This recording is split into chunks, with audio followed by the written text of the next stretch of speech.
kita juga harus sehat. Betul. Nah, membangun jiwa dan raga berarti memiliki mental dan jiwa yang sehat, memiliki sikap religius, memiliki tubuh yang sehat dan aktif dalam belajar, mengembangkan potensi penuh sebagai manusia, mengarahkan kehidupan menuju kesejahteraan dan pemenuhan diri. Nah, jadi tema ini bertujuan untuk kalian menjaga atau meningkatkan kesehatan jasmani dan rohani. Karena apa? Karena kita sebagai manusia dituntut untuk mengembangkan penuh potensi yang ada dalam diri kita. Tujuan kegiatan ini apa? Tujuan kegiatan ini menemukan alasan untuk sarapan. Yang kedua baca, alasan untuk belajar. Yang ketiga, menemukan sampai sebelum mereka bersekolah. Yang keempat, menemukan untuk sarapan setiap hari. Jadi ketika pembelajaran atau kegiatan ini selesai, Ibu harapkan kalian dapat mencapai keempat tujuan ini. Nah, untuk proyek P5 ini nanti kita akan membuat proyek akhir, yaitu membuat poster sarapan sehat untuk meningkatkan fokus belajar. Nah, kaitannya apa dengan nilai-nilai PAI? Yang pertama, pentingnya menjaga kesehatan tubuh sebagai bentuk syukur terhadap nikmat yang diberikan oleh Allah. Sudah jelas ya, kita ini sebagai manusia banyak sekali diberikan rezeki oleh siapa? Allah. Oleh Allah. Rezeki atau nikmat yang banyak. Apa saja nikmat dari Allah? Kesehatan. Apalagi? Kesempatan untuk bisa sekolah. Diberikan anggota tubuh yang lengkap dan sempurna. Nah, sebagai bentuk terima kasih kita sebagai makhluk hidup, maka kita sudah sepantasnya untuk bersyukur dengan apa? Menjaga kesehatan tubuh. Yang kedua, fokus belajar merupakan salah satu cara atau upaya untuk mengembangkan potensi kita untuk mendapatkan ilmu yang bermanfaat dengan memiliki badan dan pikiran yang sehat. Nah, jadi kalau badan kita sehat, kalau pikiran kita sehat, mencari ilmunya dapat maksimal tidak? Dapat maksimal. Coba kalau belajar ke sekolah badannya sedang sakit, belajarnya semangat tidak? Tidak. Maka dari itu, sebagai bentuk syukur kita kepada Allah, maka kita harus menjaga kesehatan badan yang sudah diberikan oleh siapa? Oleh Allah. Beriman dan bertakwa pada Tuhan yang Esa dan berakhlak mulia, berkebinekaan global, gotong royong mandiri, kreatif dan bernalar kritis. Aku punya sebuah pertanyaan. Apa yang kalian lakukan sebelum pergi ke sekolah? Siapa yang mau mengutarakan pendapat? Pak Idramania? Beribadah. Sholat subuh mungkin ya? Iya, atau bisa juga sholat duha. Siapa lagi yang mau menjawab? Apa? Menyiapkan baju seragam. Selanjutnya siapa? Zakira dulu. Apa? Sarapan pagi. Satu lagi. Awas? Mandi. Yang pertama, kegiatan yang kita lakukan sebelum pergi ke sekolah apa? Satu tadi? Mandi. Dua?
Kesimpulannya dari hasil diskusi kalian pada kali ini bahwa apa yang kamu rasakan ketika sudah sarapan pasti semuanya berpendapat lebih bertenaga dan lebih bersemangat. Lalu semuanya juga menjawab kalau kalian saat belajar tapi tidak sarapan dulu apa? Tidak fokus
Baik, untuk hari ini kita akan melaksanakan apa? Kampanye poster sarapan untuk meningkatkan fokus belajar. So come on, let's go. Let's shake off all our fears and let go. Kampanye ke kelas lain.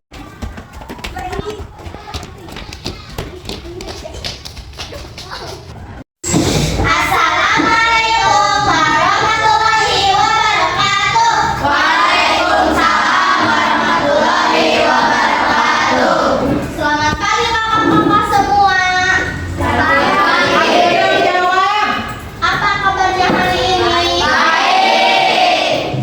Kami dari kelas 4B akan mengenalkan dan mengajarkan kepada kakak-kakak semua mengenai sarapan untuk meningkatkan fokus belajar.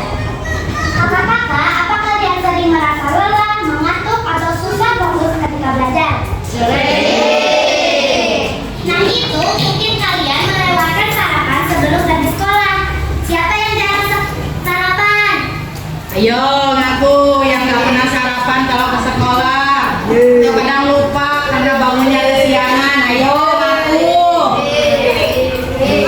Padahal sarapan pagi itu penting loh untuk memenuhi asupan gizi yang diperlukan itu agar tidak mudah lelah dan menjadi lebih fokus belajar. Tetapi sarapan yang baik itu adalah sarapan dengan makanan yang bergizi. Seperti ini contohnya. Inilah contoh konsep sarapan